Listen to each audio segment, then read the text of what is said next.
What's up, everyone? Good morning. Happy Thursday. It's Thursday, right? It's Thursday. Sorry, this week is all so crazy. I'm Matthew Encina. I'm not Chris Doe, and today I'll be hosting your guys' live stream. Joining me today is Mark Contreras, who's also in the booth with me. You guys know Mark. And cutting on the ones and twos is Mr. Aaron Zakelli, a.k.a. Sleepy Castle. What's up, everyone? Good morning. And today we are talking about voice. And what do I mean? Voice in design and how that's going to impact us, because we have all these brand new technologies that are emerging and will change us in how we operate, what we do, and what we do as designers, and how that's going to change the lives of many, many people. So we have a very special guest from Adobe who will be sharing his knowledge and giving us some insight, because personally for me, I know nothing about this stuff. I know Siri and Alexa, but they barely know me. And the thing is, like, this is going to be very exciting for us in the near future. So we have a very special guest that will help illuminate where we're going and how we might get involved as designers moving forward. So without further ado, I would like to introduce our guest, Mark Webster. Woo, woo, woo, woo! Yeah. Well, thanks for having me. Yeah. So for those of our audience who don't know you yet, if you want to give a brief introduction so that they get a handle on who you are and what you do. Sure. So my name is Mark Webster. I'm a director of product here at Adobe, working on Adobe XD, which is our design and prototyping solution, working on voice interfaces and what we consider creative frontiers, basically what is the future of experience design and what are the kind of tools that we need to build to empower designers in the creative community to have access to these new mediums. I had started a company called Sayspring, which was a voice prototyping company that got acquired by Adobe about a year ago. That's kind of what started this whole journey here. Wow. Awesome. And you're out of beautiful New York, right? We are out of the city so nice they named it twice. All right. And Mark, I think you have a deck presentation ready for us today, right? I do. All right, let's jump right into it. We'll kick it off. So there was a great intro that our experience as designers, for the most part, with voice interfaces comes down to experiences that we have with Amazon Alexa and Siri. Siri, we were kind of given in 2011 and told you could do anything with Siri, and that wasn't really true. And then it was really sort of Amazon finding the form factor of the Echo and the smart speaker that kind of set this all off, right? And so I think that the thing to focus on as far as us as creatives is, one, what does Alexa mean and what do those kinds of interfaces mean? But kind of more importantly, once users are used to interacting with smart speakers and voice interfaces, what kind of expectations will that give them for every digital interaction, right? So what we're going to talk about today is that, right? Of in a world where we talk to Alexa every day and we, even sort of have simple use cases with Siri today, what is that going to mean over the long term? And then how do we as designers in the creative community prepare for that? And so the first thing is, what does voice mean? Voice does not mean bots. When we kind of take voice right now and use that term, there's a lot bundled into it, right? So we think of Siri, we think of Amazon Alexa, we think of AI, we think of these conversational experiences. But I think as designers, the starting point should be thinking about voice as a form of interaction, right? So it's swipes, it's clicks, it's taps, it's voice input. And then, there's as far as output, there's audio, there's visual, there's speech, right? And so how do we just pull all the way back and think about that piece of it and then what that means? So to unbundle that term a little bit, just to look at a little bit of the ecosystem, just to sort of orient ourselves, we have the devices like the Amazon Echo, the Google Home. There's a Chinese company called Linglong, which created a product called the Ding Dong, which is maybe a great product. I love it. It's a zingy name. In digital history. There is, the Lenovo Smart Assistant powered by Google, Garmin Speak, even for something like the car. And then they're all powered by, for the most part, sort of these platforms like Alexa, Google Assistant, Cortana, or Siri. We've seen custom platforms sort of roll out. Samsung has Bixby. Even Salesforce has something called Einstein. And then on this, what's interesting is sort of from the very beginning of this, all of these companies are also cloud tech companies. And so they've unbundled all of the technology that powers those platforms into individual services, right? So within AWS, we have world-class speech-to-text services. We have world-class, speech-to-text, text-to-speech, NLP, so that we can also, as product groups, build custom experiences, right? We have platform decisions to make, but then we can also just integrate that technology however we want. So if you think of something like, the Spotify mobile experience, right, which has voice input for search, but there's really no speech output, and there's no metaphor of an assistant, right? There's no sort of conversational interface there, right? But they've decided that you could use speech to text in that instance to create a much better search experience. Gotcha. Right? So, and then on sort of the platform side, there's all these different app ecosystems that they've created, right? So you have Amazon Alexa Skills, and you have Google Assistant Actions, and Cortana has the same version of Skills.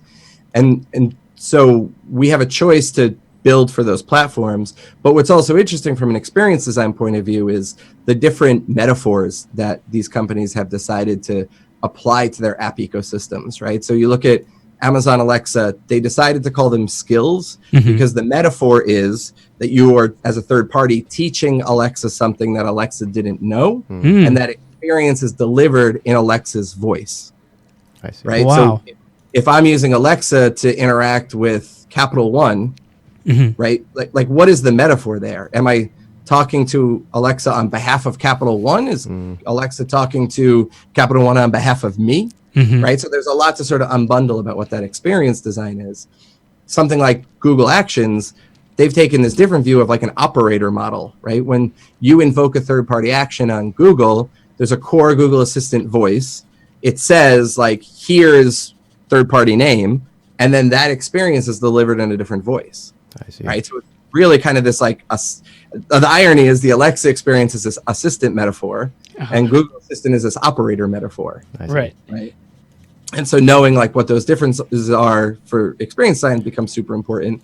And then when we just like look at the different industries and areas that these are hitting, I put 5 here, but it's basically everything, right? It's all of digital experience is going to be impacted either by what these platforms mean and what those metaphors mean and how people interact with that when they're hands-free, or, how we roll into new spaces like the car, right? Which is not a screen-friendly environment, but now is a place where people can interact with voice, consume audio content, right? And then, how do we also use the services layer to then build these custom experiences wherever we want, and basically have new things in our toolkit to decide sort of how to build out our product experiences.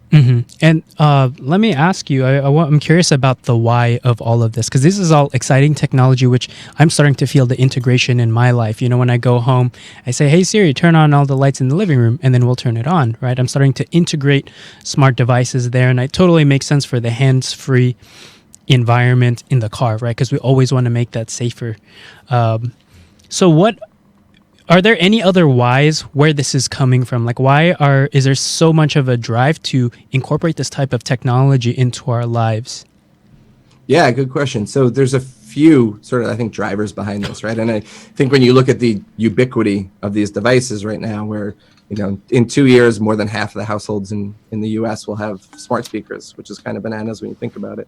I think there's a few things. So the first is just that convenience, right? Being able to ask for the thing that you need without needing to interact with a screen, right? If you have a smart home app on your phone, is walking into your house and taking out your phone and, Face ID or putting your thumbprint on it and then navigating to the app for your smart home and tapping into it and then tapping on lights more convenient than a switch? No.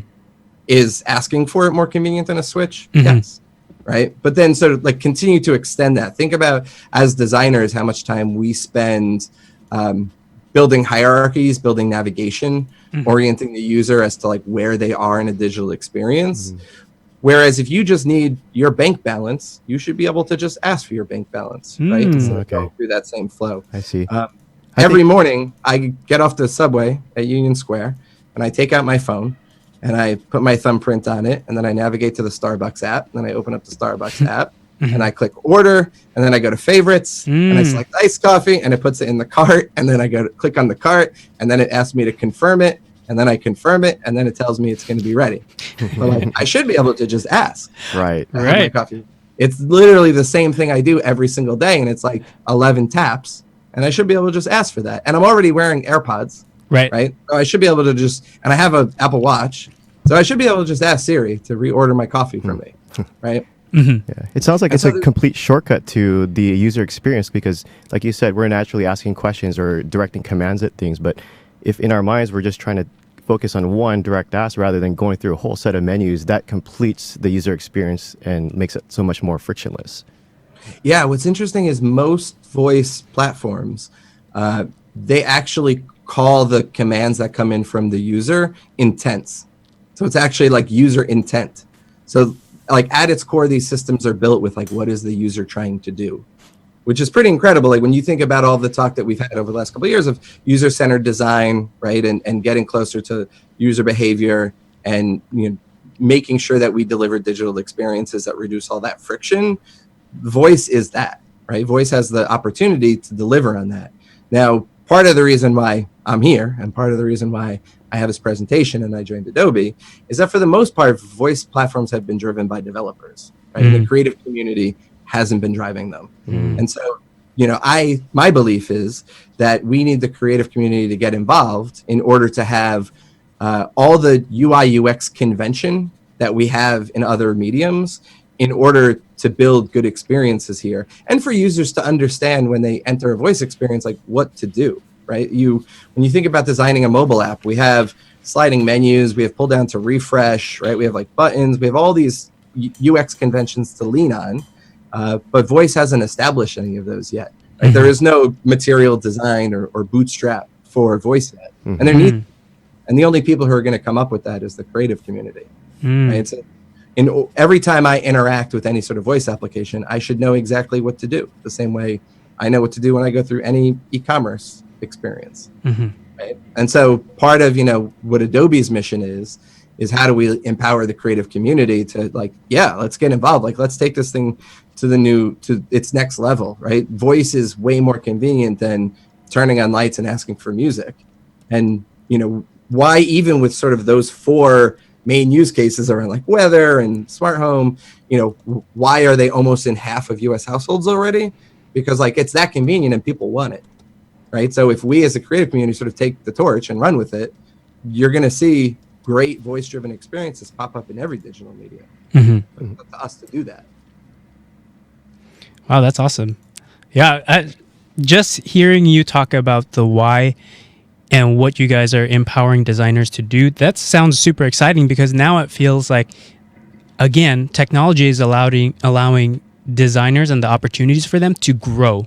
It's expanding. There's more ways that you can be a designer outside of just all the visual stuff that you might be used to, right? Like logos and branding. Now it's like this expansive area where the tech is merging with the design, and those things are very, very important. We just had a guest a week ago, which will be a later video, a product manager, and we were looking at the average salaries in the tech space. And before engineers were driving so much of that, 2015, 2016, they were the highest paid. And now there's this weird flip where all of a sudden engineers are getting less money and designers have seen a spike where their average salary in the tech space now is $127,000 as of 2 years ago.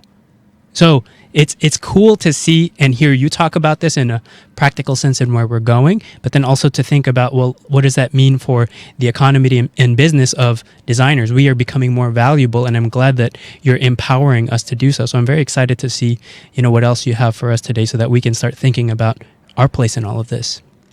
Yeah, I mean, when if you talk to a startup today, they're having more trouble finding a strong UX designer than they are an engineer, right? And if you look at even the last 5 to 10 years, I think the value of design in an organization is now valued in a much different way, right? We talk about companies like Airbnb who are design forward and sort of the value that design now brings to the table.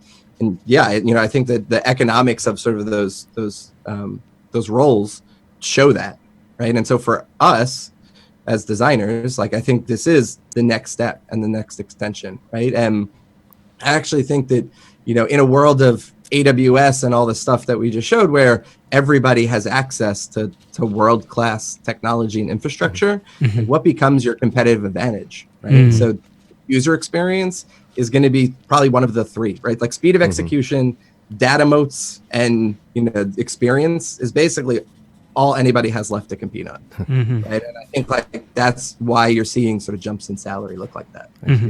And for our audience, can you clarify what AWS is? That's Amazon Web Services? Yeah, so okay. Amazon Web Services. Okay. So if you look at sort of what's happening with like Microsoft Azure, Amazon Web Services, Google Cloud, you know, basically all of those services give engineers and product teams the ability to pull in sort of bite-sized services to build applications, right? So if you're going to build, you know, a brand new mobile app, you can host that infrastructure on AWS or any of those competitors, and not have to set up servers, not have to provision anything.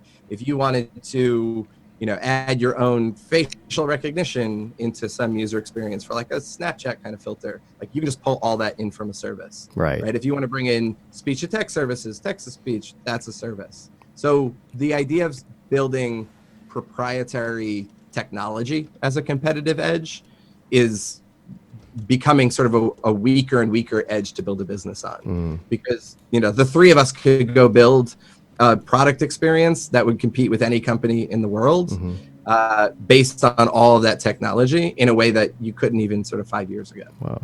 So it sounds like the barrier to entry is so much lower now because we do have access to all of these libraries and platforms to be able to build on top of. Yeah, absolutely. Right. I mean, and this is the power of small teams has become magnified.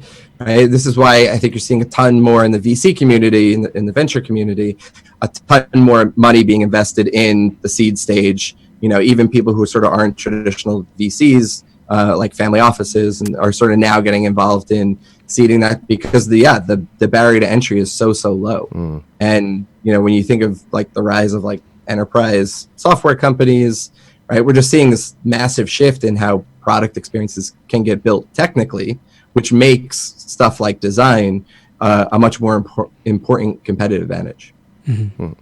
Sweet. All right. You want to move on with your presentation? I have plenty of questions, but I want to make sure we like get through your bit, because some of these questions might already be answered in your presentation. Yeah, so jump back in and just, you know, revisit some of the ecosystem pieces, so that we think about where users are interacting with these pieces. You know, obviously we have dedicated devices, and so it started with, you know, the Amazon Echo.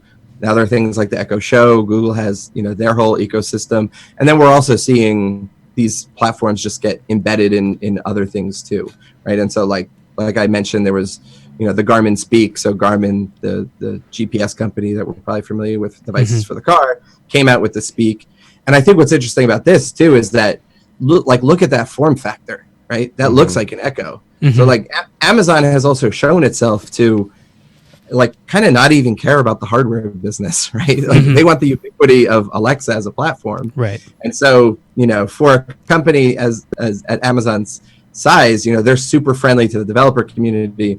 They're super friendly on sort of like the trademark side of using the Alexa name. Like they're really heavy on the partnership side, because they're pushing the ubiquity of Alexa as a platform. And so we're just seeing it pop up in all this different hardware. You know, we then have sort of the multimodality idea of Google Assistant is now a core part of, you know, the Chromecast experience. We've seen Google Assistant pop up in things like the Lenovo Smart Assistant. And then over the holiday season, it was interesting and what's funny is I'm looking at these slides, and like these slides are already outdated from my standpoint from like 2 months ago. So fast. It is moving so fast. Every single time you present about voice, you basically have to like revisit everything. It's like, is this the way the world still looks? Right. Text moving too fast. Totally. But over the holiday season, you know, when Google was selling the Google Home, like they were bundling with the Chromecast, right? Fire TV now supports Alexa. So this is also the fight for the screen and the fight for the home in general, right? And so thinking about the multimodality of how you jump and forth between a voice first experience, when can you bring screen design into it that is helpful and complements the experience, but isn't necessarily required, makes the complexity of the design challenge much higher. Right? This little guy, I thought, was the most amazing little device. So Amazon came out with what they call the Cube. And so it's an Alexa-powered device. It's meant to deliver Fire TV and connect into your home TV, your home DVD player.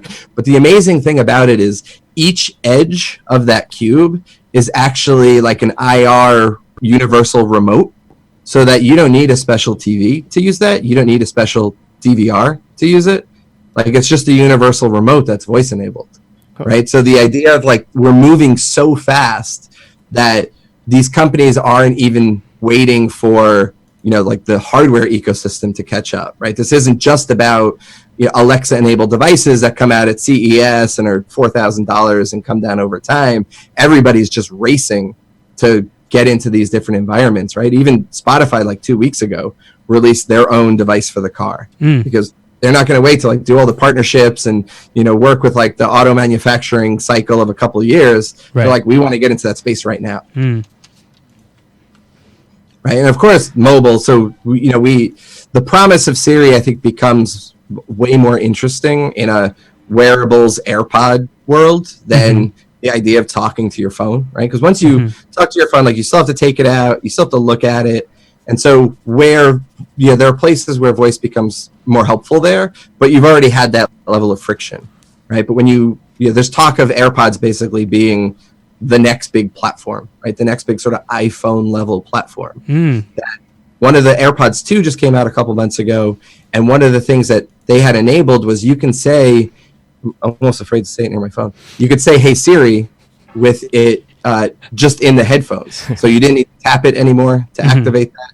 You could just invoke Siri and then ask for whatever the command was. So you could get directions, right? You could check messages, you could talk to people, you could make phone calls, all without even taking out your phone. So the relationship, mobile, I think, is going to be less about the smartphone, and mobile as a category is going to be thought of these headphones and wearables and a smartphone and sort of how it all ties together, like true mobility, not mobile as just a synonym for the smartphone. Right. Wow, that's pretty amazing. I have not thought of it that way yet. And for me, like all the wearable tech, I haven't really jumped on the bandwagon. I don't have a smartwatch or anything like that. But as you're talking about it, I can see now all the puzzle pieces coming together, where the integration of all these things makes your life a little bit more seamless. Like you said at the beginning of this, you're just removing steps so people can get exactly what they want. And I think that's a great definition of good user experience, giving the user what they want in the least amount of steps. So I could see now how all of this technology and mobile as a category is something that's going to expand and grow in our very near future. Yeah, it's interesting. We think about mobile and we tend to think of the release of the iPhone sort of starting it off. But if you remember the Palm Pilot, if you remember the Stylus, if you remember Newton, right? Like, there was the idea of mobility was not new. It was the iPhone that took sort of all those learnings and got it right? It even took Rio MP3 players that would have 11 songs on them, right? And like came out the iPod, and then so like there was like an evolution that I think we sometimes get, that narrative gets lost, right? And we think of like, hey, the iPhone came out and that's what kicked off mobile, and that's really kind of what mainstreamed it, right? And so what we have going on is like we have all those same leading indicators that we saw in sort of the mobility push between wearables, between voice assistants, right? And then it's all going to continue to just, there's going to be a moment where it just kind of congeals, and then experience design becomes way different, right? And again, sort of what we're trying to do is get ahead of that and make sure that, we're designing experiences that are going to leave that future open for us to deliver on it when sort of the audience demands it, right? Or the devices get there. Fantastic. Yeah, it's interesting to see what Apple has done. Apple at two WWDCs ago released shortcuts, right? And so what shortcuts were is their first step in like how do you use Siri as the place to then talk to all the apps on your phone, right? What's funny is that there's like this wall of like, I could talk to Siri on my phone, and I have all these apps on my phone, but Siri can't talk to those apps. And so we're just starting to see that breakthrough of requesting an Uber through Siri, right? Instead of like having to go through that same 11-click process, right? Or this idea of like being able to give developers or even users, there's a whole shortcut ecosystem for Siri that's come out that I think even us as users haven't really adopted because frankly it's kind of confusing. Right. But that idea that you can have all these shortcuts, right? That say, hey, Siri, I lost my keys. And if you have a tile attached to your keys, it's going to activate that tile, right? And your keys are, and you know, it definitely feels kind of very leading edge. There's probably, 3% of power users who are like using shortcuts really well and download the shortcuts app and like have their phones and Siri all set up for shortcut apps. But that's what experience design change looks like, right? It is always some passionate 3% of people using the Palm Pilot, and then it flips over and we all have iPhones and the world changes pretty fast. Yeah, I wanted to comment on that because I didn't realize that there was a shortcuts app, and I'm definitely going to look into it right after this. And I think that's one of the inherent challenges that I see with voice as part of user experience, where, like we mentioned before, the menus are visual. So we can kind of navigate and know hierarchy and menus where we're going to go and how we might use that. Where voice, because we can't see it, there's some challenges there that I could see some of these platforms trying to teach you, here are 3 things you could say to this device. And maybe this is later in your presentation, maybe you could talk about how do you overcome those challenges? How do you educate somebody how to use those shortcuts, and how do you allow them to use voice so that they know what the possibilities are? Yeah, it's funny when we talk about voice, it's really easy to get to this point where you're like, well, voice seems really hard, but visual is easy because we have this whole canvas. But like, I've been in plenty of debates where, we debated like an icon-based navigation versus a text-based navigation, right? Like, should we have breadcrumbs so the user knows where they are? It's like, does anyone use breadcrumbs? Does anyone know that like Google Docs has different color headers above everything to orient the user? Right. So, visual design is super hard, right? And voice is super hard, and it's super subjective. And it's about the user in the context. And, there are even things that we as designers do that get lost on, half of the users. Our head of engineering only 2 months ago found out that every document in Google Docs has a different color, whether it's sheets or presentations, it all has different color headers. Like, they didn't even notice that for the 4 years using it. So, I think that the short answer is, I don't think we know yet, right? And I think it's subjective. So how do you, get a user to understand these different things? If it's a mainstream consumer use case and you're the tile app, that's going to be harder, right? How do you educate anybody about how to use a tile device, right? You're going to have documentation that sits in the product. You're going to have videos and help, right? You're going to have to make sure the use case is intuitive enough that somebody gets how to use it without having to read the directions. If I was building like a voice-based logistics platform for warehouses, like my employees are going to have to need to know how to use that. Like, you're going to have to learn how to use that, right? So there's plenty of situations where things can be so tied to the user that it's like that's their job, and they are going to learn it in a different way. And then it also is probably going to give you an option to use like shorter keywords, right? Because it doesn't need to be as conversational, right? If you could imagine like what like the trading floor of the New York Stock Exchange is like, right? That's basically all voice interfaces of just people yelling at each other. It's all keywords, right? It's all shortcuts and hand motions, and it's like its own language. Right. And so it's like all this stuff becomes domain specific, right? So, I think what we're going to get is sort of some of the best practices for certain contexts, like we have for visual design. But I think it will continue to evolve, right? I think it will continue to be context specific, user specific, and which kind of leads to all of our experiences basically coming from this like Siri idea and this Alexa idea, but nobody has ever said that's the future of voice interfaces, right? The original inspiration for Alexa was Star Trek, they famously say, right? And if you look at some of like the old Star Trek episodes, even from Captain Kirk, there are times when he's talking to a computer and he says like, computer, review this, stop, and it's all keyword based, right? Even like Captain Picard was like, you're like, tea, Earl Grey, hot. Right. It was all word based. Right. And so like it was the promise of the future was never that we were going to talk to these things like people. Like maybe that turns out to be all wrong. Right. Right. But I think until, you know, we like a large group of the creative community is working on this stuff and defining sort of the what works part, and the good stuff bubbles to the top and the bad stuff falls to the bottom. Like, I don't think anybody knows what is like the best practices for all that. Maybe it turns out that, you know, voice has a lot more friction up front because you have to have onboarding and you need to get somebody to understand how to use it. But then the payoff is that it's way more convenient after that point. Right. That makes total sense.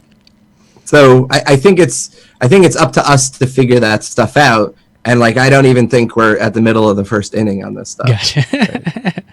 Love that. Love the Star Trek references. Cool. All right. Shall we get back into your presentation? Sure. And so, you know, some of this is just looking at, you know, even for Google Assistant, they came out with, you know, we looked at Siri shortcuts, and Google Assistant has come out with their own visual language to use for a lot of this stuff, so that, again, you as a designer or a product team, even as somebody's interacting with Google Assistant, you're now starting to have more control of, like, well, what is the thing that shows up on the screen while that happens, right? And how do I like have cues to help work through that? So, you know, I could also sort of promote my stuff, right? So if you look at like the what's popular, like now they're creating a surface where third parties can promote their stuff, you know, sort of fight for that space, and like all the stuff that happens in the like the iOS app store, right? Like now we're creating these surfaces where there's a lot more of that stuff to interact with. This is one of those stats that I didn't even really believe, of the idea that people like talking to their desktop computer. So, you know, with AirPods easily connect to like Mac OS. And, you know, I'm using AirPods as examples here and Alexa as examples here, just like really to sort of tell the story. Like this is happening across all these platforms. So it's sort of, you know, certain things are peaking in different places first, but sort of as a trend, this is kind of ubiquitous. But, you know, if you look at, Mac OS, now you have AirPods. Now you can invoke Siri without having to tap or do anything. You can invoke Siri on Mac OS. You could ask for a file name, so you don't have to search for it that way. Like it will just pop up, right? So the idea of like using voice as part of the desktop experience for some of those same reasons of just like navigating through stuff and making it easier to find stuff. You know, if so much of the metaphor of the desktop is it's a desktop, there are folders, there are pieces of paper in the folder. And, you know, if you're a kid in school right now and you're growing up with like a Chromebook, like all those metaphors don't make any sense to you. Even the concept of files don't really make sense to you, right?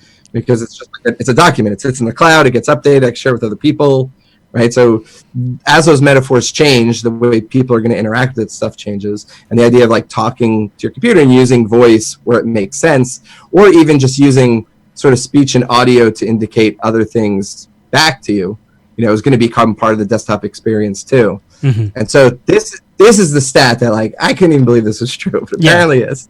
So every Windows 10 machine has the Cortana search bar on the bottom. Wow. Right, and that's basically like the main way you interact with Windows. And there's, you know, 400 million plus monthly active users of Windows, of Cortana actually, above that search bar.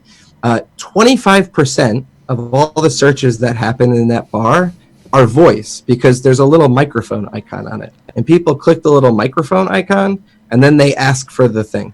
And then all the response is visual. Right. But it's literally like there are tens of millions of people every month who are talking to their Windows 10 desktop machine to like bring stuff up on their computer, which is fascinating to me, right? And so when you think about, you know, like what is this voice first future going to look like? Like it's kind of already here in a big way, right? Like the usage has gotten so far ahead of how we are building experiences and designing experiences, right? It's just 8 billion voice assistants. It's tens of millions of smart speaker devices. Like tens of millions of people are talking to their desktop computer.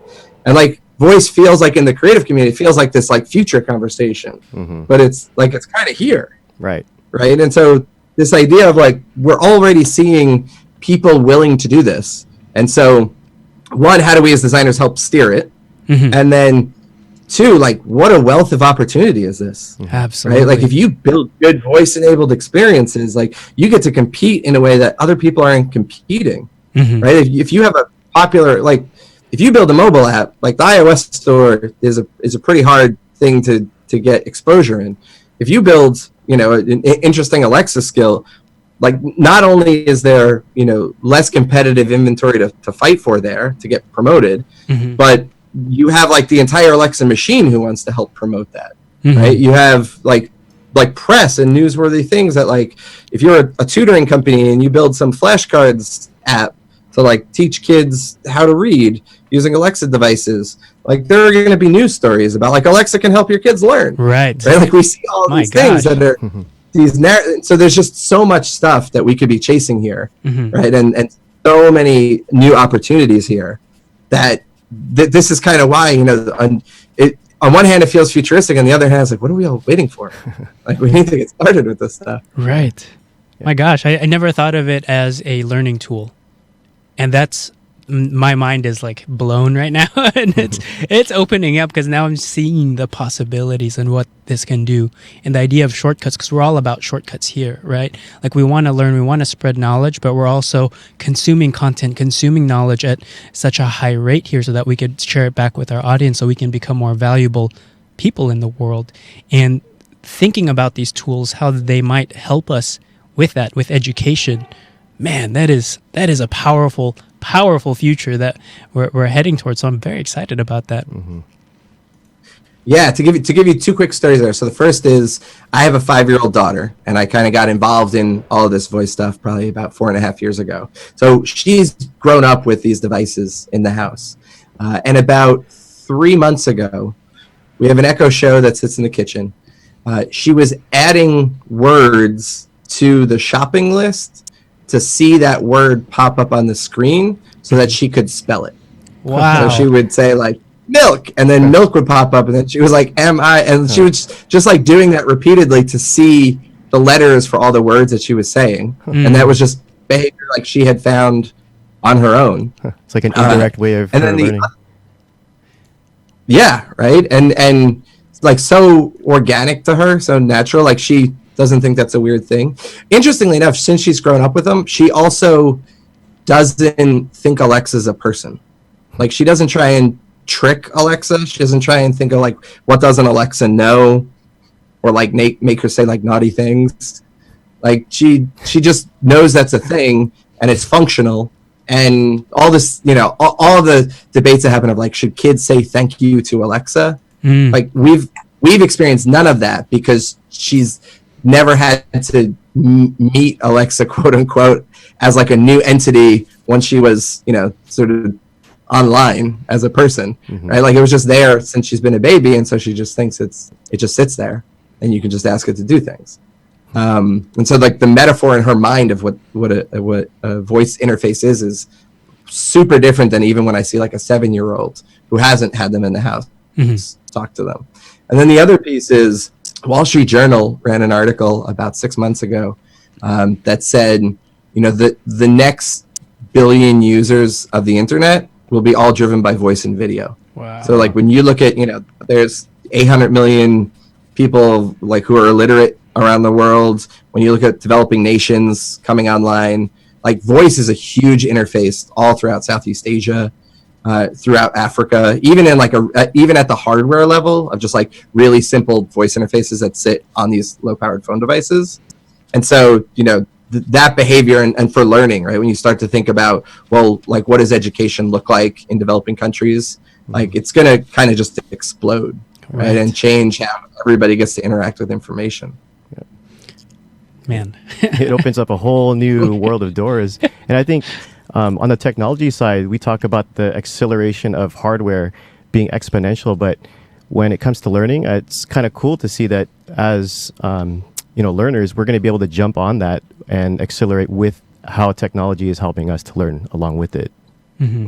Yeah, and I'm thinking, somebody had asked here in the chat, or had mentioned, let's see, Sahil said, I think when real-time speech recognition works, maybe motion designers could use voice shortcuts faster. And that just made me think, oh my gosh, workflows for designers can accelerate at such a big speed. So I'm thinking myself as an animator, I might say something like I might animate something from left to right, or I might even say animate the sphere left to right, slower, ease more, ease 90%, ease 10%. And then all of a sudden I can do these things without even touching the keyboard. And then I could see it real time happening in front of me. And I could think about, oh my gosh, it's like I'm art directing the computer at this point, and it's doing so much for me. So like the possibilities here are astounding in terms of our productivity and what we can create if we fully implement this technology, because it sounds like it's catching up really, really fast. Yeah. And hopefully that means less carpal tunnel. Right. Save our wrist. Yeah. Yeah, I mean, at Adobe, we kind of have two strategies around voice, and one is focused on creativity and one is focused on productivity, right? So for the most part, what you've seen in Adobe XD so far has been about creativity. Like, how do we give designers access to the medium of voice and speech to incorporate in their work? But there's the whole productivity side of how do we use voice and speech to help designers work faster, right? Anyone who's, I've grown up using Adobe tools. We've all been in like the window drop down where you're trying to get like appearance or a line panel to pop up on the right hand side, right? Like there's definitely a place for us to just be able to sort of navigate the cockpit of Photoshop or After Effects, much more seamlessly by using voice commands and that stuff. So I think, over the next couple of years, you'll definitely see, a lot more innovation in that area from us.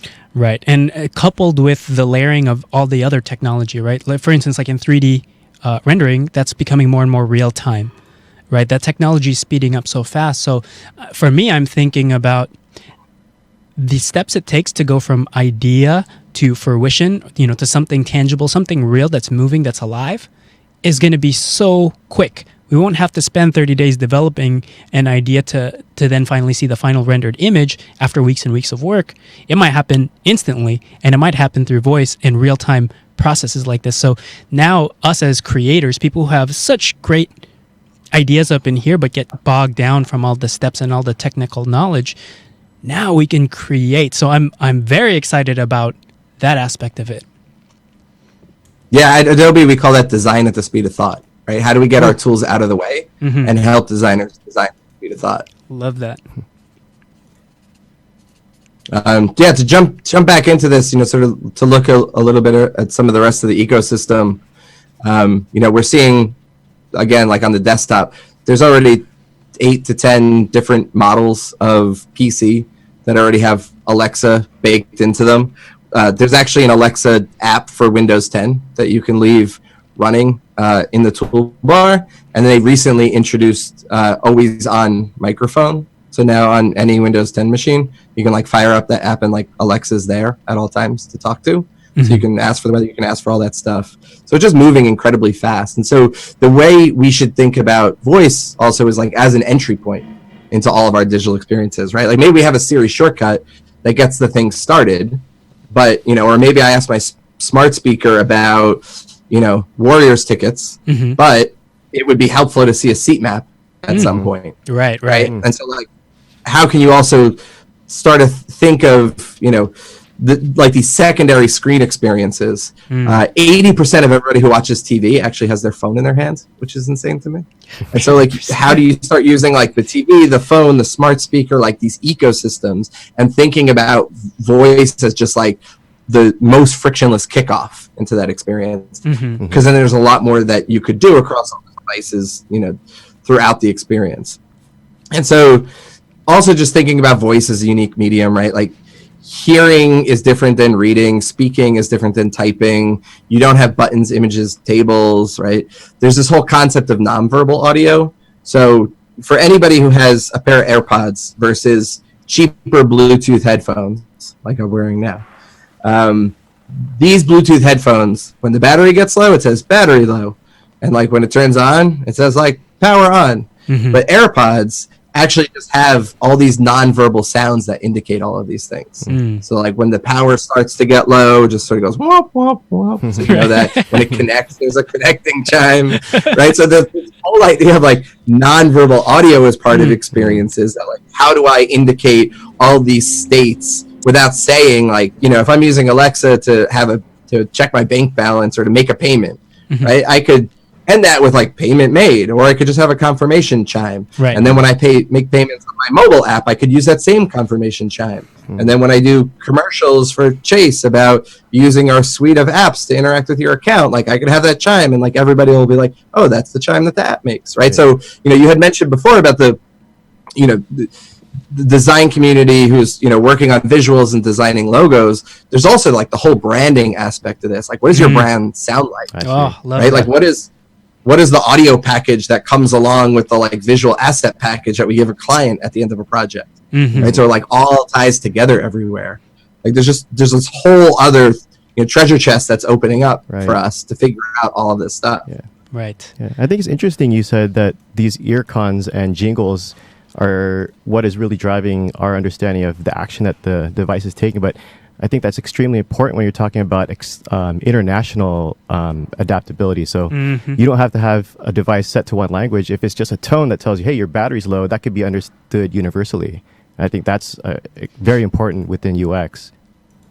Totally. Like when you use an ATM machine and you don't pull out your card, it just has a noise that tells you need to take out your card, right? Right. It doesn't say like, please remove your card. And then you need to figure out like all the different languages that could possibly be delivered in, right? And so thinking about, even when, and what's interesting is like, there's a whole accessibility piece to this too, right? Of, elevators need to have doors open and to indicate sort of the status of the elevator. So people with visual impairment who are getting to the elevator kind of know what's going on, right? And so it's sort of the same thing for the internationalization piece, right? Like as you design better experiences with different types of users in mind, you design better experiences for everyone who ever uses it, right? And it's like that's kind of been the promise of like accessibility.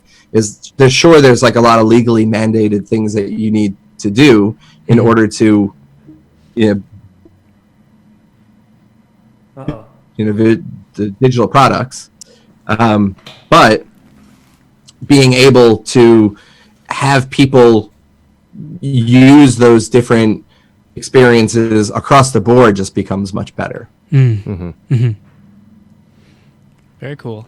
So I think this is going to become core to all digital UX that we do, right? If you think of sort of all the core pieces of UX and what we do here of, coming up with a strategy, developing, doing user research, having information architecture, I think audio design becomes part of everything.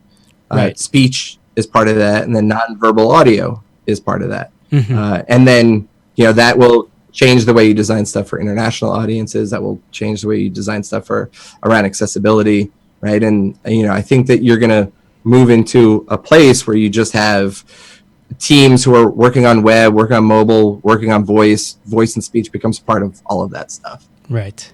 Yeah, and for some people, I think the way you're speaking about it is blowing their minds. I'm looking here in the chat. People's like, oh my gosh, sound design. Like now they're connecting the dots. And this is something that's not new, but it's just becoming more and more accessible and integrated with the things we do.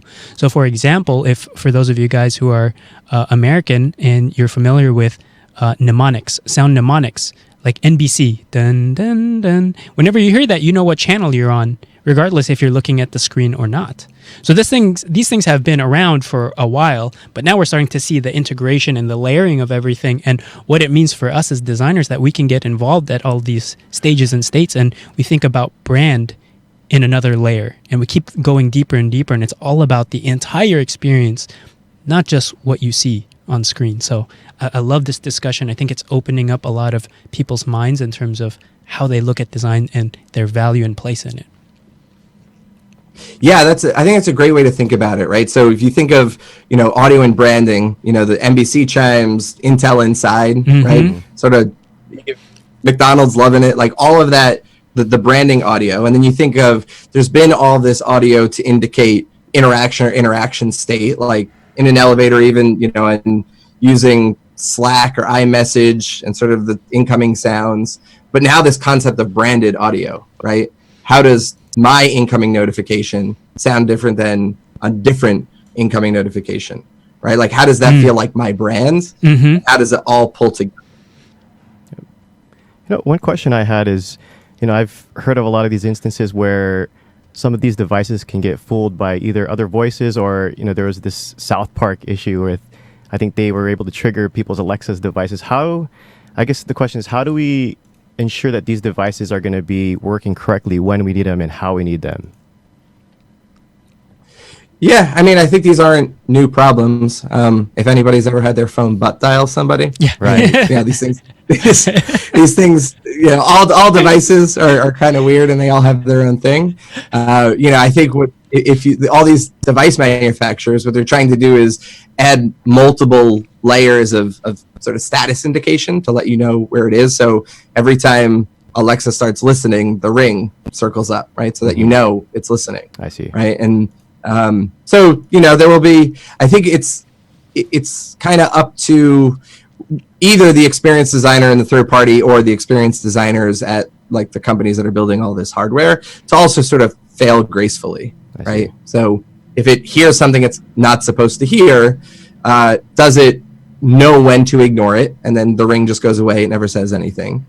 Does it have the ring to indicate, yes, it's listening at this point? Before it does anything like make a payment, send a message, call somebody, is there some confirmation that you need to confirm before it goes to do that thing? I see. Right? And so, and again, and this isn't new in an interaction design, right? Like if you had a new button, create new button, if you had a delete button, we never put a confirmation message on creating a new because the cost of accidentally creating something new is not a big deal, right? But we always put confirmations on deleting because deleting something wrong has a big cost to it, right? And so it's like a micro example of just thinking about the context and the cost of getting it wrong. So we're going to have to do the same thing with voice devices and voice interfaces. Right. Yep, just constant testing and improvement. Yeah, right. And there's a piece of voice that feels new and exciting, and there's a piece of voice that feels like it's just the next thing to take the same process and layer it on top of. Right? Like we know what good design process looks like, and we've learned it for visual design, and we've learned it for interface design, and we've learned for experience design, and the value of prototyping and user testing and fast iteration. Like voice is no different, right? Voice is going to be the process of design, prototype, iterating fast. That's what we should be doing in voice. Right. And so we should be thinking about how do we take all the things that we've learned over, especially like the last 10 years, I'd say, in digital design, and just now bring that over to voice interfaces. Got it. Another thing that's coming up here in the chat is, I guess, just the concern and how our information is treated, because we have this device that's constantly listening to us. And I know that privacy has always been the topic within any type of voice-activated controls. How are companies really approaching this to ensure that user data is safe? Yeah, so I would split it out into, in my mind, there isn't too much difference for voice interfaces when it comes to privacy. Privacy and user data is super important. So, if you think of your mobile phone, you might use Gmail, which is giving Google access to like all the conversations that you have in all of your email. You're carrying around a device that has GPS in it, a microphone in it, a camera in it, right? So what the trust that we have with companies of what to do with the data or how they treat the data is not specific in my mind to voice. It's a digital privacy concern overall. For voice itself, I think Amazon has a good model, and they're learning and even getting better on it. Of you can actually go into your Alexa account and you can see everything Alexa's ever heard. Wow. Every recording that they have, you can see them. You can delete them, and now you can actually, as of like 2 weeks ago, you can actually ask Alexa to delete the audio.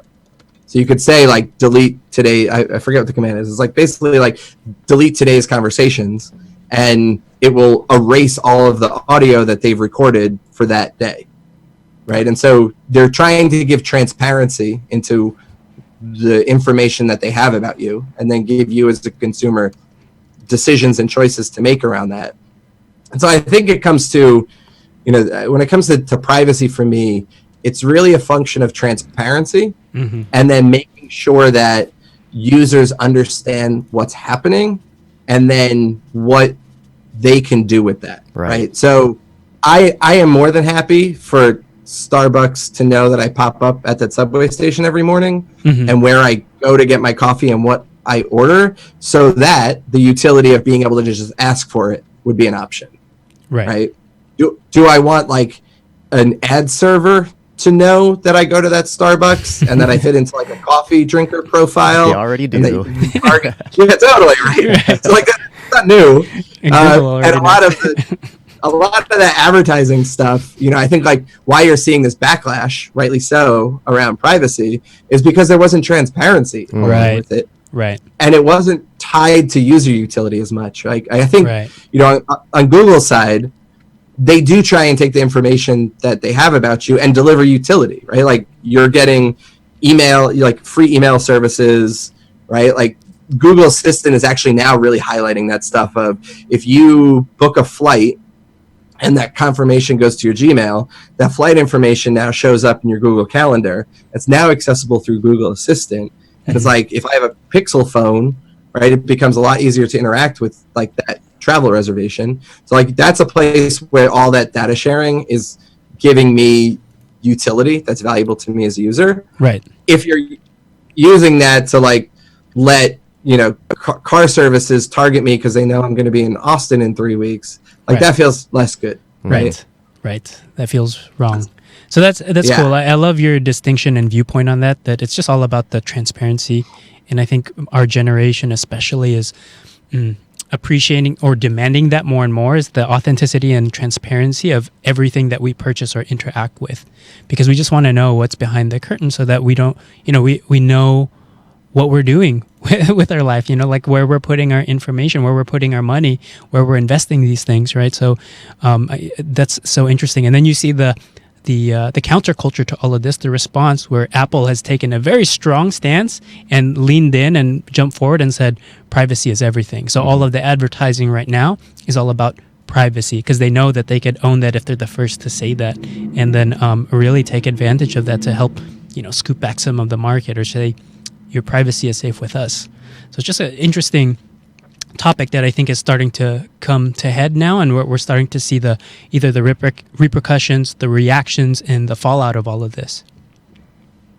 Yeah, what's interesting about Apple and their privacy stance, that's also part of the reason why Siri is not that good, because they don't hold on to user data, right? Siri doesn't learn much about me. Right. And Siri on my phone, on my watch, and on Mac OS, and my HomePod, like those are 4 different versions of Siri.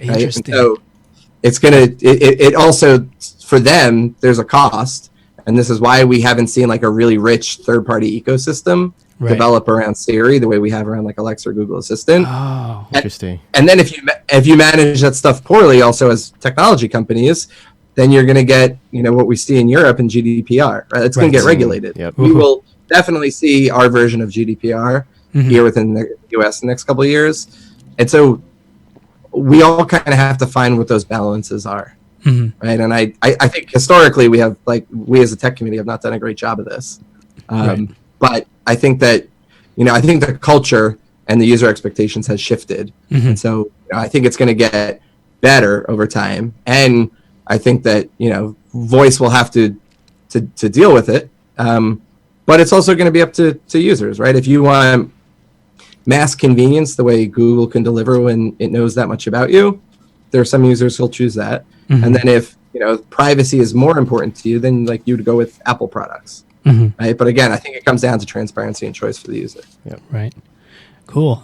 Well, I could see now on the clock we're rounding off at the hour. I don't know how much more you have in your presentation, but maybe we jump back into it, because I would like to leave a little bit of room for Q&A from our audience, because the chat right now is so rich, and I think we're all kind of experiencing a lot of this for the first time. Our eyes are opening up, so we have some great discussion in there that I might want to bring up.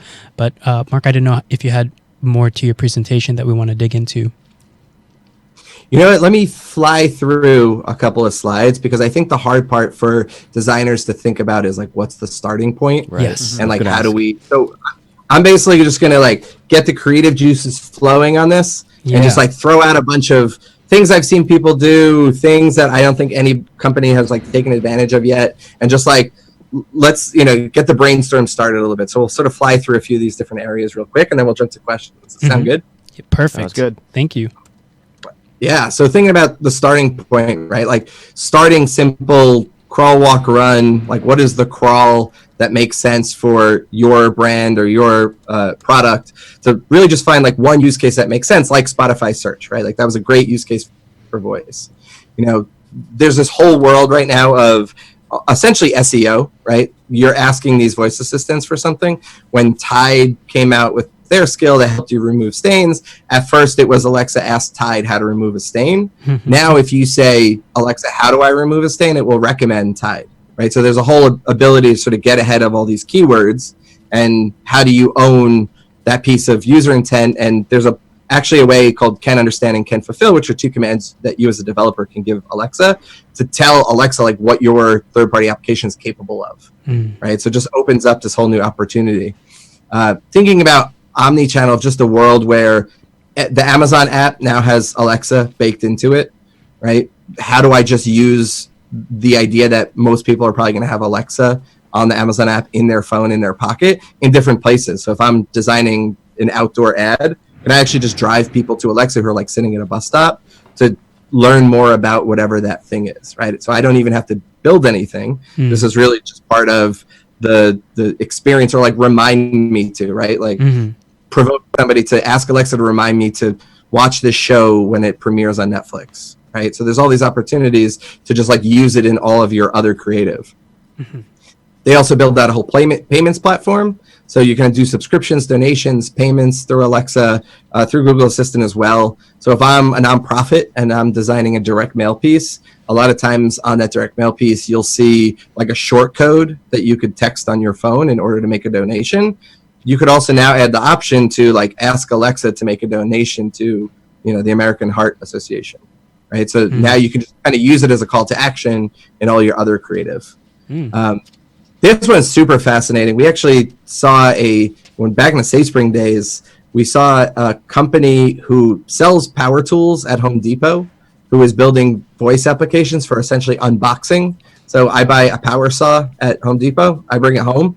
I could use Alexa to like learn about how to use that saw and the maintenance of it. If I think about like buying a camera, like all the stuff you put in a manual, how can you actually use that as part of an unboxing experience, or like questions about the product over time, and build a relationship with the user through these devices, as opposed to, you know, a paper booklet that goes in the box. Love that.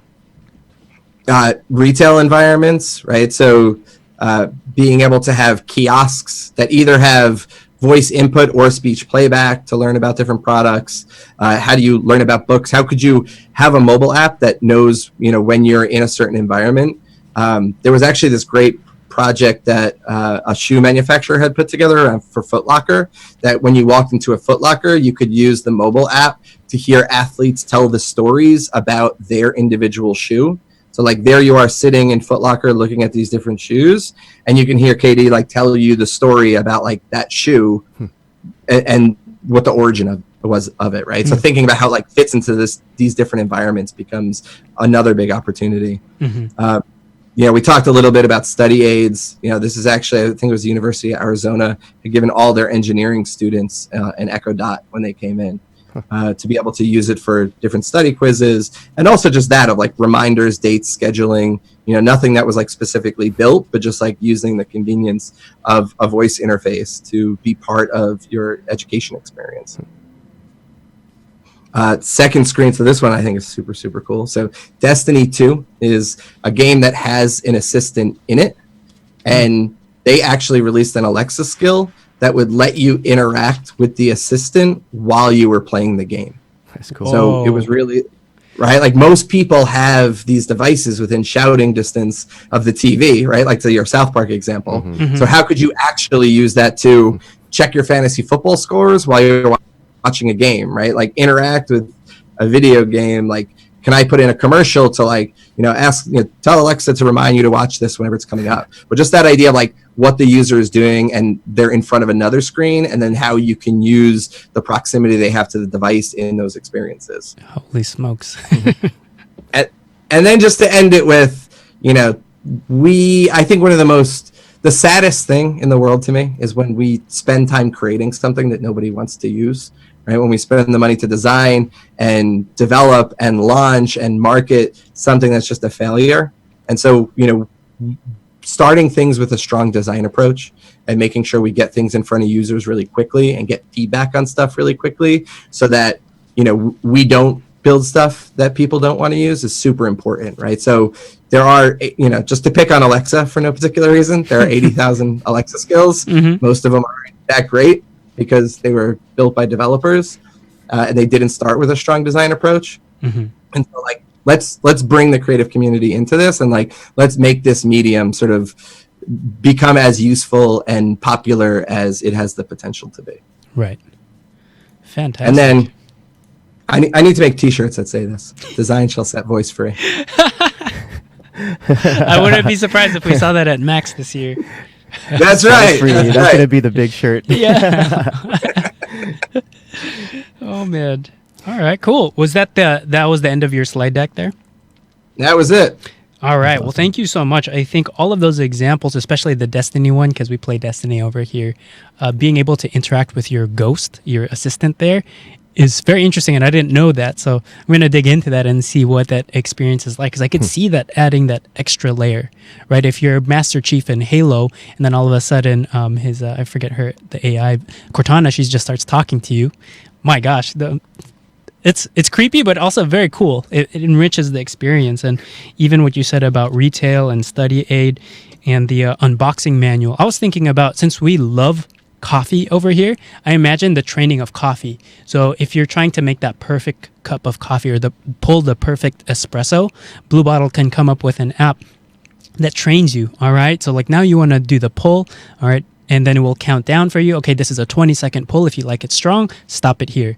Yeah, and then walks step by step with you. Yeah, it's pretty cool. I love that, because then there's things that are timing based, where manuals, it's kind of like you check the manual, then you go back to what you're doing manual. Where the other ones you can play now with time and actions. So there's so many possibilities there, where it seems very interesting. The possibilities are wide open, but I know when anything is possible, everything is possible. And this might sound very overwhelming to our audience. And I'm looking at the chat right now.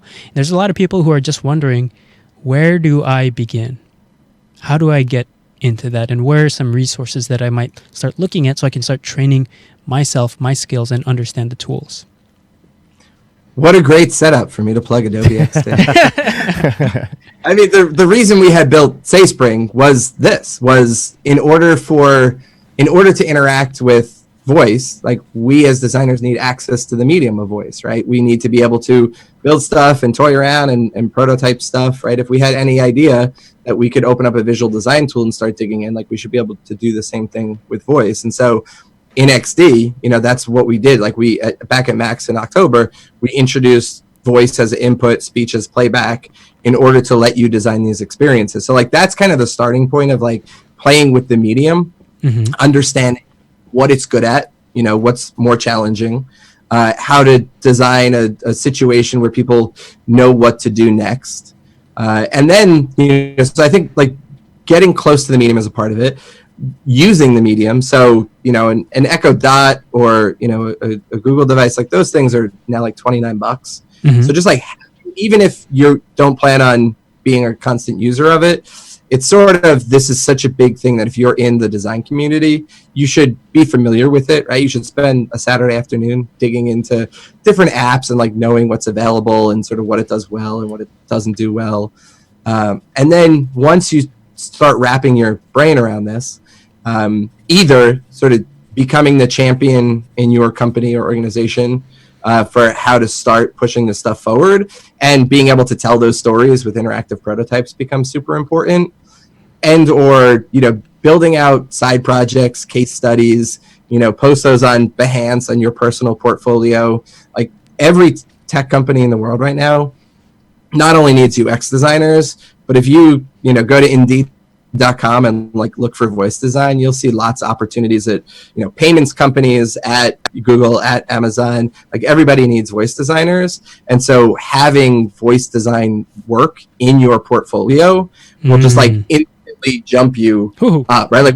We talked earlier about just the opportunity here. Yes, just for designers, to start to carve yourself out with that expertise is wildly valuable right now. And you said that that website was indeep.com? Indeed. Oh, just the job like site. Indeed. Oh, Yeah, Indeed. any like Okay. job search. Gotcha. Yeah, if you go to any job search and just like look for voice design, voice UX, voice storytelling, like all that stuff, you'll just find all these opportunities. And there's not a lot of people who can sort of fulfill those roles right now. Right. And so this isn't going to be one of those things where you need like 5 to 10 years of voice design experience, right? So Right. if you have, some design experience and then you have, projects to show of where you worked with voice, you're instantly going to get to the top of that pile. Right. So are there training resources that people might look at? Like where can they look this stuff up so that they might learn it? Because I think a lot of the examples you gave was mostly about understanding, like kind of diving in the deep end and just saturating your brain with possibilities, which I think this stream is really good at. But if they're inspired now right after this, where do they go to start learning, I know we're not there yet, but like best practices or what's currently available right now? How do we use this either in XD or other prototyping tools? Yeah, so Alexa.design has a bunch of content around designing for Alexa specifically. There are organizations like Career Foundry that have voice UX courses that you could take.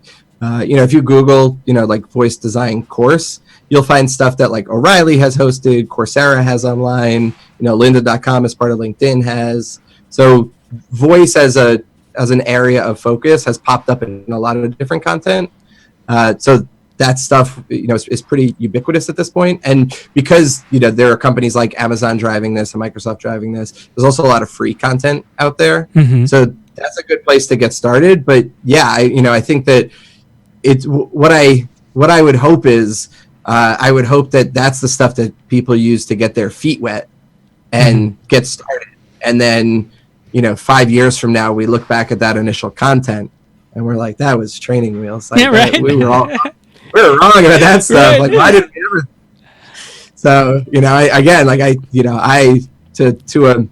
a man with a hammer, everything's a nail. I think Right. design solves problems. Right. And so, I think that voice is kind of like this huge opportunity for the design community. Add more tools to your toolbox, everyone. So what I'm hearing from you, if you guys aren't hearing this right now, because a lot of our audience, they always say, "Oh, I'm not making a whole lot of money. I'm struggling as a visual designer." This is a gold rush right now. This is a gold rush, and if you guys aren't listening to this, you guys are missing a huge opportunity. Voice is California, and this is the gold rush right now. Like this is massive for you guys. And what I'm hearing you say, Mark, is that there is more opportunity than there is talent to fill it. So if you just do the bare minimum and take your awesome design problem solving skills, do a little bit of research, and then look up all of these resources from Alexa.design, the Foundry for their UX courses, and even on lynda.com, there's already people who is teaching this stuff. And if you just add one project, you're miles ahead of anybody else who's not doing this currently. And then you can get to those nice median salaries that we were talking about earlier, in the $127,000 range. Like that is ridiculous. So designers have huge opportunities, a seat at the table to make real changes at companies because they're searching for them. They're actively searching for them right now. So if you're not listening, if you're not looking into voice, you're missing huge opportunities here. Yeah, and even outside of people who are just looking for people with voice experience, if you're hiring a UX designer for web and mobile, and you look at one resume that has a lot of web and mobile experience, and you look at another resume that has web, mobile, and this voice project as well, like you just bump up to the top, right? So being able to just put together a project, put on your portfolio, add it to the project section of LinkedIn, it just gives you an opportunity to stand out. Even for, every company in the world right now is like, I know we're going to do voice at some point, even if we're not doing it now. So they might not even be hiring a voice designer, but to know that they could hire somebody or bring somebody on board who is familiar with the medium, has like shown interest in it, is just a huge opportunity. Right. So then if we want to just get more practical so that somebody might start applying this, what do they need to demonstrate in their portfolio from your standpoint? If you're trying to hire a UX designer who specializes in voice and you come across one of their projects that integrates this, what are you looking for specifically there that might indicate for you that they're the right person for the job? Yeah, I think there'd be a few different layers. So the first would be, did they do it? Right. So like, does their profile have a voice project? If it did, what was the use case? Like, did they think about the medium and have like a unique insight into it? You know, if you were building a weather app for Alexa, did you have some insight of like why your weather app would be better than like the default weather mode of Alexa? Just as like a signal that they've spent some time with the platform, right? That they kind of understand the difference between like the third-party things you can create for Alexa and sort of what some of the default functionality is. So I'd want to know that they had just, that they kind of get it, right? And that they see what is unique that they're bringing to the table. And then I would look for anything that I would look for in a resume for mobile or for web, right? Just, do they have an attention to detail? Did they explain what this thing was? Did they, in that, you know, portfolio piece, did they walk me through what the process was? Did they show the early wireframes and the thinking behind it? Is the finished product sharp? Did they, you know, make their Behance page like look sharp in and of itself? Right. So there's a lot of just what you would do for any portfolio piece that becomes super important. But then I would just want to see like the passion, the enthusiasm, and like an understanding of, you know, why they designed the thing that they did. Love that. I love that. And when I hear you say this, I'm writing this down and I'm like, you know what? This is exactly the same for any single design job. So if you aren't already doing this, right, for your case studies, when you're presenting your work, some people just like to show the image, and that's the wrong way to go. I get no insight from that. I don't know how you think. But with any good designer, they have a clear process and steps that they have done to attack the challenge and ultimately achieve the goal. So what I heard, just to reiterate, is first of all, is it a voice project? Can they demonstrate that? 2, what is the use case? What is the problem they found, the challenge that they're trying to solve? What was their insight on it? And what was their particular unique POV on this situation? And then the last thing is the attention to detail. What was the process and steps it took to get there? What was the wireframing look like? And what does the final product look like? Because the presentation of that is very, very important. So you can apply this across any design. I see some people in the chat kind of limiting themselves. They're like, oh, I'm a visual designer, I'm a UI designer, I guess this only applies to UX. No, it applies to all designers, period. If you aren't doing these things, then you're not a very good designer. The second thing is, if you already know this and do this for visual design, it's pretty easy to research this and then create a voice-based UX design project. I could see this myself, and it's like, I could do this weekend if I'm that passionate about it. And so I could already map my previous experiences to this thing. So it doesn't sound like it's that difficult. It doesn't sound like it's out of reach at all. It sounds actually quite accessible at this point, and it is the wild, wild west, but there's a huge gold rush that people should be taking advantage of right now. And it sounds like it's not so much of a technical thing. So as a designer, you can design what the look and feel of that would be, and then assign certain commands, and then show visually how those steps would go in sequence. Does it require a whole lot of technical capability to get off the ground? Not with the power of Adobe XD. There you go. We just keep setting you up, Mark, so you can just like... I know. I appreciate that. Well, you got cut. Frankly, that's why we were excited to come to Adobe, right? I mean, I had only You hear me? Yeah, we could hear you. All right, great. Okay. I mean, you know, Sayspring was only around a year before we came to Adobe, and it was really the stage of Adobe and the excitement to come here to do that, because you need access to the medium, and there's a piece of it, like, I don't know, I feel like I'm taking crazy pills sometimes, where you're just like, it's just design. Like, how do you come up with a good voice app? Do a design sprint. Just do a design sprint the way you would for visual, and just like use the conversation and create a prototype. There's a whole method of, even Sayspring as a product was based on this method of prototyping called Wizard of Oz prototyping, where you literally just have somebody with a script and somebody sitting across from them who's just pretending to be the voice interface.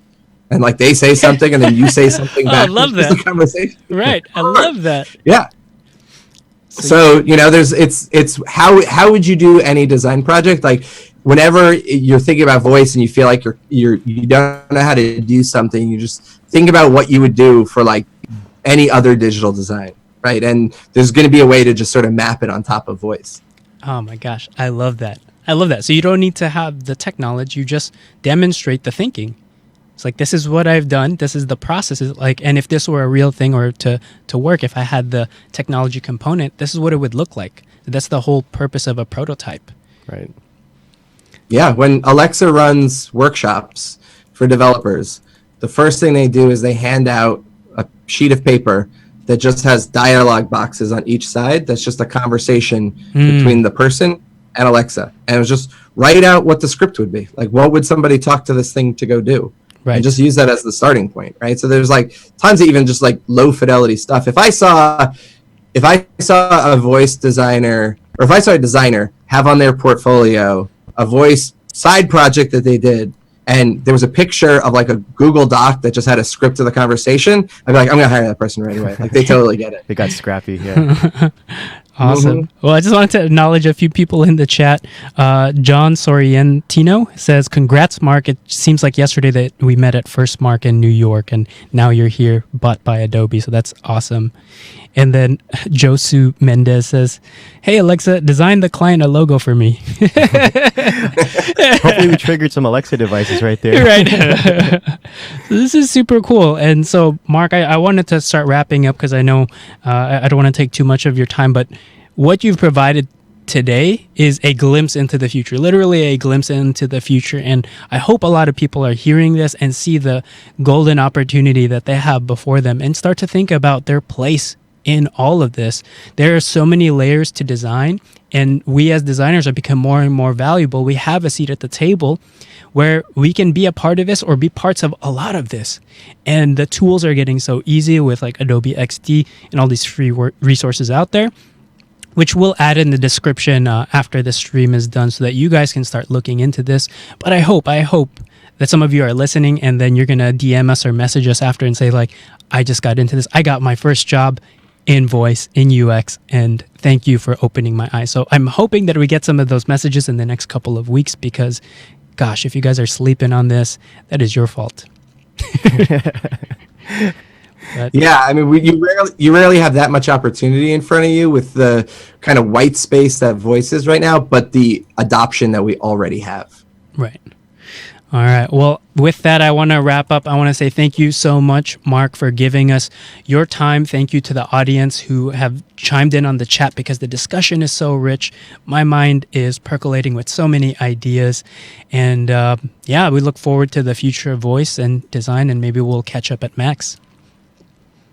Yeah, that would be great. And, you know, for anyone listening, the Adobe XD team is wildly, weirdly active on Twitter. So if you look at the hashtag Adobe XD, you'll see our design team, me, our engineers, our product leadership.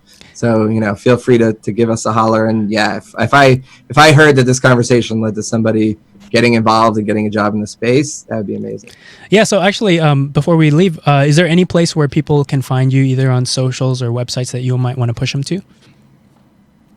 Yeah, you could take advantage of my unhealthy Twitter addiction at Mark C. Webster.